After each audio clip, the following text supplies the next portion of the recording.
এখন আমি রান্না করে নেব নতুন স্বাদে লাউ শাক বাটা। তার জন্য আমি ওভেনে একটা কড়াই বসিয়ে তাতে দিয়ে দিয়েছি কিছুটা পরিমাণে সাদা তেল। তেলটা গরম হয়ে গেছে, তেলের মধ্যে দিয়ে দিচ্ছি কিছুটা কালো জিরে ফোড়ন, দিয়ে দিচ্ছি কয়েকটা কাজু বাদাম, দিয়ে দেবো কিছুটা পোস্ত। একদম নতুন স্বাদে করে দেখাচ্ছি, যেহেতু পুজো এখন চলছে, কম বেশি কিন্তু অনেকেই বাটা খেতে, গরম ভাতের সাথে বাটা খেতে পছন্দ করে। সেই কারণে একটু নতুন স্বাদে বাটাটা করে দেখাচ্ছি। আশা করি ভালো লাগবে। ভালো লাগলে চ্যানেলটিকে সাবস্ক্রাইব করবেন, লাইক করবেন, শেয়ার করবেন। দিয়ে দিচ্ছি কয়েক কোয়া রসুন, দিয়ে দিচ্ছি 3টে কাঁচা লঙ্কা। এবার একটু নেড়ে চেড়ে ভেজে নেব।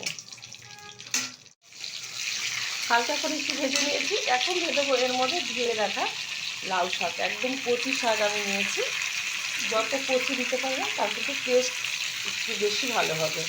এবার নেড়ে চেড়ে নিচ্ছি, দিয়ে দিচ্ছি পরিমাণ মতো লবণ।